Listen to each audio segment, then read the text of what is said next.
The Chennai shopping mall శ్రావణ సంబరం KG sale nakshi jewellery Mela flat 50% of.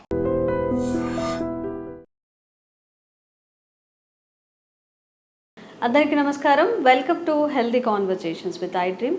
నేను మీ Jhansi. So ఈరోజు మనతో ఉన్నారు వంటింటి చిట్కాలకు కేర్ ఆఫ్ అడ్రస్ అయిన మధుసూదన్ శర్మ గారు. మనకి చాలామంది కూడా వైట్ హెయిర్ వస్తుందంటే చాలా భయపడుతూ ఉంటాం కదా. ఆ వైట్ హెయిర్ని ఎలా పోగొట్టుకోవాలి అని చెప్పి డైస్ వేస్తూ ఉంటారు. యూట్యూబ్లో ఎన్ని వీడియోస్ ఉంటే అన్ని వీడియోస్ ట్రై చేస్తూ ఉంటారు. మరి న్యాచురల్గా హెయిర్కి డై చేసుకోవడం అవుతుందా, ఎలాంటి సైడ్ ఎఫెక్ట్స్ లేకుండా, మన చుట్టూ ఊడిపోకుండా? అలాగే చాలామందికి అలర్జీస్ కానీ వామిట్ ఫీలింగ్ వస్తుంది కలర్స్ వేసుకున్నప్పుడు కూడా. సో ఇదంతా కాకుండా న్యాచురల్ వేలో ఎలా మనం హెయిర్ని డై చేసుకోవచ్చు తెలుసుకుందాం. నమస్తే అండి. నమస్తే. ఎలా ఉన్నారు? బాగున్నానమ్మా. సో ఏదైనా రెమెడీ ఉందా న్యాచురల్గా హెయిర్ డై చేసుకోవడానికి, ఎలాంటి సైడ్ ఎఫెక్ట్స్ కూడా రాకుండా? చాలా ఉన్నాయమ్మా. మీరు ఈ ప్రశ్న అడిగేసరికమ్మా జనాలు చాలామంది నన్ను అబ్జర్వ్ చేస్తారమ్మా. అలాంటివి ఏమన్నా అంటే మరి సారా వేసుకోవచ్చు కదా అని చెప్పేసి వస్తున్నాం. సార్కి అవసరం లేదు, ఎగ్జాక్ట్లీ చెప్పారు. ఆయన ఏజ్ కూడా చాలా పెద్దది కాబట్టి. సో నాకు అవసరం లేదు, వాటి మీద నాకు అభిప్రాయం లేదు కాబట్టి నేను వాడనమ్మా. సో నిజమే సార్, బాగా అబ్జర్వ్ చేసినట్టున్నారు. ఇప్పుడు ఏదైనా హెయిర్ రిలేటెడ్ చేస్తే ఫస్ట్ డాక్టర్ గారిని వాడమని చెప్పండి, లేదా యాంకర్ని వాడమని చెప్పండి అని అంటూ ఉంటారు కదా. సో పాజిటివ్ అంటే నెగిటివ్ కామెంట్స్ వచ్చేటువంటి పరిస్థితి నాగరిక సమాజంలో ఉంది కాబట్టి జస్ట్ అవగాహన కోసం చెప్తున్నామ్మా. సో నా హెయిర్స్ వయస్సు రీత్యా తెల్లబడిపోవడం జరిగింది, వయస్సు రీత్యా హెయిర్ ఫాల్ కావడం జరిగింది. దీనికోసం అని చెప్పేసి నేను ప్రత్యేక జాగ్రత్తలు తీసుకున్నటువంటి పరిస్థితి లేదు, ప్రత్యేక ఔషధాలు వాడవలసిన అవసరం కూడా లేదమ్మా. అది ఒకవైపమ్మా. సో ఈ రోజుల్లో మరి అందం కోసము, ఆకర్షణ కోసము, మరి సౌందర్యం కోసము చాలామంది చాలా రకాలుగా ప్రయత్నం చేస్తున్నారమ్మా. మరి ఎవరన్నా మరి ఈ హెయిర్ వాడు బాగా నల్లగా ఒత్తుగా నిగనిగలాడుతూ ఉండాలంటే క్షేమదాయకమైన ఔషధాలు చాలా ఉన్నాయమ్మా. సో అలాంటి వాళ్ళు ఎవరైనా అవసరమైనటువంటి వాళ్ళు అందరూ వాడుకోవచ్చు. సైడ్ బెనిఫిట్స్ ఉంటాయి, అలాంటి సైడ్ ఎఫెక్ట్స్ ఉండవమ్మా. అలాంటి వారి కోసం చెప్తున్నాను కానీ సార్ను వాడమని చెప్పేసి ముందు ఆయన వాడిన తర్వాత రిజల్ట్స్ చూసేసి మేము వాడతామనేటువంటి ధోరణి మిగతా వాళ్ళందరికీ కూడా ఇబ్బందికరంగా ఉంటుందమ్మా. సో ఇంట్రడక్షన్ చెప్పిన తర్వాత నేను మిగతా చెప్తున్నాను. సో సర్వసాధారణంగా వెంట్రుకలు తెల్లబోయడం అనేటువంటిది పెద్ద వయస్సులో దేహధర్మాల్లో జీవధర్మాల్లో భాగంగా ఉంటాయమ్మా.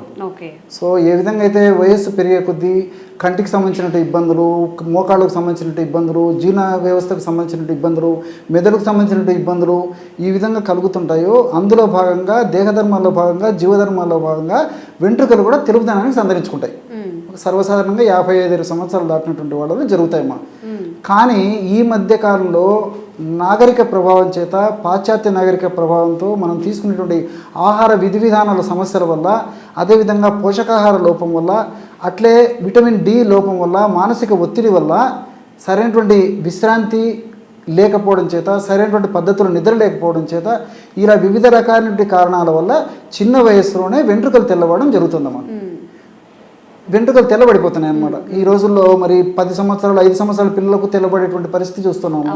మరి యువతలో కూడా చిన్న వయసులోనే 20 సంవత్సరాలు 20 సంవత్సరాల ఆడవాళ్ళలో కూడా ఈ వెంట్రుకలు తెల్లబడడం జరుగుతుంది, మగవాళ్ళలో తెల్లబడడం జరుగుతుంది. సో వీటి కోసం అని చెప్పేసి మరి సౌందర్య పిపాస ఎక్కువ ఉంటుంది కదమ్మా. ముందు ముఖ్యంగా చిన్న వయసు వాడకు మరి అవసరం ఇవన్నీ. ఒక్క తెల్ల వెంట్రుక కనిపించినా కానీ చాలా పానిక్ అయిపోతుంటారు. అయ్యో ఇప్పుడే నాకు తెల్ల జుట్టు వచ్చేసిందా అని చెప్పి భరించలేరమ్మా. ఎందుకంటే సమాజంలో రకరకాలైనటువంటి విమర్శలు ఎదుర్కొనేటువంటి పరిస్థితి వస్తుంది. సమాజంలో అటువంటి వ్యక్తులను ఒక విధంగా చూస్తారనేటువంటి మానసికమైనటువంటి ఇది కూడా ఉంటుంది కాబట్టి సో వాళ్ళకు మరీ ఇబ్బంది ఉంటుంది అనమాట. సో కాబట్టి రకరకాలైన కారణాల వల్ల చిన్న వయసులోనే తెల్ల వెంట్రుకలు ఈ విధంగా తెల్ల వెంట్రుకలు రావడం జరుగుతుందమ్మా. సో మరి చిన్న వయసులో తెల్ల వెంట్రుకలు వచ్చినప్పటికీ, లేదా వయసు వచ్చిన తర్వాత వాళ్ళకు సౌందర్యం బాగుండాలా, వెంట్రుకలు నిగనిగలాడుతూ ఉండాలా, నల్లగా ఉన్నటువంటి వాళ్ళు కూడా ఇప్పుడు నేను చెప్పేటువంటి ఔషధం చాలా బాగా పనిచేస్తుందమ్మా. కేవలం పైపూత మందకమ్మా. ఇప్పుడు ఆధునికంగా మనం వాడేటువంటి హెయిర్ డైస్ వల్ల మీరు ఇంతకుముందే చెప్పారు ప్రారంభంలోనే. సో దీనివల్ల ఈ చర్మ వ్యాధులు వచ్చేటువంటి పరిస్థితి ఏర్పడుతుంది. కొంతమందికి అయితే తెల్ల మచ్చలు, ఈ వైట్ ప్యాచెస్ కూడా వస్తుంటాయమ్మా. అదేవిధంగా చుండు వచ్చేటువంటి పరిస్థితి ఏర్పడుతుంది. తర్వాత వెంట్రుకలు నునుపుదనాన్ని కోల్పోయేటువంటి పరిస్థితి ఏర్పడుతుంది. ముఖం మీద మంగుమచ్చలు వచ్చేటువంటి పరిస్థితి ఏర్పడుతుంది. తర్వాత ఈ అలర్జిక్ అంటే శ్వాసకాస, ఈ తుమ్ములు రావడము, తర్వాత ఈ ఆయాసం రావడము, ఇలాంటి లక్షణాలు కూడా కలుగుతుంటాయమ్మా. సో అలా కాకుండా సైడ్ బెనిఫిట్స్ ఉండి ఎలాంటి సైడ్ ఎఫెక్ట్స్ లేనటువంటి ఒక చక్కటి మెడిసిన్ నేను చెప్తానమ్మా. ఇది ఎంతోమంది వాడి చక్కటి ప్రయోజనం పొందిన తర్వాతనే మీరు అడిగారు కాబట్టి మన ప్రేక్షకుల కోసం చెప్పడం జరుగుతుందమ్మా. ఎలాగంటేమ్మా వారంలో 2 సార్లు నేను చెప్పినటువంటి పద్ధతిలో ఔషధాన్ని తయారు చేసుకుని వాడుకుంటే సరిపోతుంది. ఎలాగంటే ఇప్పుడు అన్నీ మనకు తెలిసినటువంటి అమ్మా, ఇంచుమించు నేను చెప్పే వాటిలో ఎక్కువ శాతం అన్నీ మనకు తెలిసినటువంటివి. ఒక 100 ml బీట్రూట్ గడ్డల రసం తీసుకోవాలి. బీట్రూట్ గడ్డలు సంవత్సరం అంతా మనకు మార్కెట్లో దొరుకుతాయి. తెచ్చుకొని శుభ్రం చేసేసి కడిగేసేసి ముక్కలు చేసేసి రసం తీసుకోవాలి తల్లి. బీట్రూట్ గడ్డల రసం ఒక 100 ml తీసుకుంటే అందులో ఉసిరిక పొడి ఒక 5 grams, గోరింటాకు పొడి కూడా మనకు దొరుకుతుంది, అదొక 5 grams. అదేవిధంగా నీలి ఆకు పొడి అమ్మా, ఇది ఒక్కటి చాలా మందికి తెలియదు. నీలి ఆకు పొడి, నీలి ఆకు అని చెప్పేసి ఒక చెట్టమ్మ, దాని నుంచి తయారు చేసినటువంటి పౌడర్ మనకు మార్కెట్లో దొరుకుతుంది. నీలి ఆకు పొడి అంటే ఇస్తారనమాట.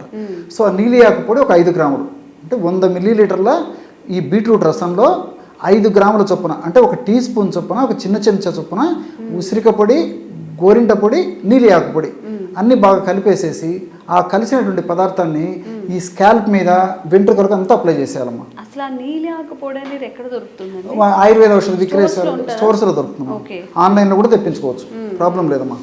చాలా కామన్గా దొరుకుతుంది, పెద్ద కాస్ట్ కూడా కాదమ్మా. బయట అసలు ఉంటుందా చెట్టల? దొరుకుతుందమ్మా, బయట కూడా పొలాల్లో మామూలుగా రికగ్నైజ్ చేయాలి అదేనమ్మా. సో నీలి ఆకు దొరికే ముఖ్యమా, అది ఇబ్బంది ఏం లేదు.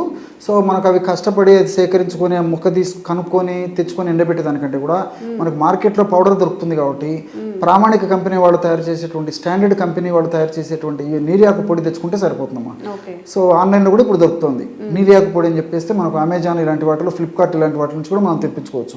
సో ఈ పదార్థాలను బాగా కలిపేసేసి తలకు, స్కాల్ప్కి, వెంట్రుకలకి అప్లై చేసేసి ఒక 2 గంటలు ఆగిన తర్వాత జస్ట్ ఎలాంటి షాంపూ లేకుండా జస్ట్ ప్లెయిన్ వాటర్తో కడిగేసేయాలమ్మా. ఇది ఒక పద్ధతి, వారంలో 2 సార్లు చేయాలన్నమాట. సో నెక్స్ట్ డే కావాలంటే, తర్వాత రోజు కావాలంటే షాంపూస్ వాడుకోవచ్చు. మందు అప్లై చేసినప్పుడు వాడకూడదు. సో ఇది ఒక పద్ధతి. సో రెండవ ప్రత్యామ్నాయం ఏంటంటే వారంలో 2 సార్లు తలకి రాత్రి పడుకునేటప్పుడు ఈ పద్ధతిలో ఔషధాన్ని తయారు చేసుకొని తలంతా అప్లై చేసేసుకొని ఉదయం పూట ఫ్రెష్గా ఎలాంటి సోప్స్ కానీ షాంపూలు కానీ కాకుండా ప్లెయిన్ వాటర్తో హెయిర్ వాష్ చేసుకున్నా సరిపోతుందమ్మా. సో వారానికి 2 సార్లు ఏ విధంగా నైట్ అప్లై చేసేసి ఉదయం పూట స్నానం చేయొచ్చు, తలస్నానము, లేదా ఉదయం పూట అప్లై చేసేసి ఒక 2 గంటలు ఆగిన తర్వాత కూడా చేయొచ్చు. సో ఎవరికి ఎలా వీలైతే అలాగ చేసుకోవడం వల్ల క్రమంగా ఈ తెల్ల వెంట్రుకల కోణం తగ్గిపోయేసేసి వెంట్రుకల కలర్ మారిపోయేసి తర్వాత క్రమంగా అదంతా నలుపుదనం సంతరించుకుంటుందమ్మా. సో ఇదేంటంటే మనం పూసినటువంటి ఒక్కరోజు ఏదో హెయిర్ డై లాగా ఒక్కరోజుకే కంప్లీట్ ఇది కాదమ్మా. సో క్రమంగా వాడే కొద్దీ మన మార్పు వచ్చేసి స్కాల్ప్లో ఉన్నటువంటి ఈ హెయిర్ రూట్స్లో చేంజెస్ వచ్చేసి క్రమంగా ఆ హెయిర్స్లో కూడా మార్పు జరిగేసేసి మరి ఆ తెల్ల వెంట్రుకల నుంచి క్రమంగా రంగు మారేసేసి నల్లంకి వస్తాయమ్మా. సో ఇవి ఒక స్టేజ్కి వచ్చిన తర్వాత వారానికి ఒకసారి కానీ 10 రోజులకు ఒకసారి కానీ ఇలా అప్లై చేసుకోవడం వల్ల అన్ని సైడ్ బెనిఫిట్స్ ఉంటాయి, ఎలాంటి సైడ్ ఎఫెక్ట్స్ ఉండవమ్మా. సో దీర్ఘకాలం పాటు కూడా వాడుకోవచ్చమ్మా, ఎలాంటి ఇబ్బంది ఉండదు. ఓకే, సో ఇలా మనం న్యాచురల్గా డై చేసుకోవచ్చు అనమాట. ఓన్లీ నీలి ఆకు, గోరింటాకు, ఇంకా ఉసిరిక పొడి మూడింటితో చక్కగా బీట్రూట్ రసం కలిపేసుకొని చక్కగా అప్లై చేసేసుకోవచ్చు. న్యాచురల్ వేలు, అన్నీ న్యాచురల్గా దొరికే ఇంగ్రీడియంట్స్ కాబట్టి సైడ్ ఎఫెక్ట్స్ కూడా ఉండవు.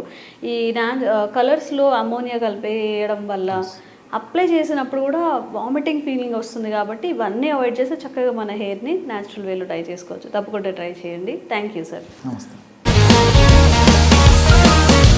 Sir, one life lesson what medicine has taught you. Whatever you can do without expecting.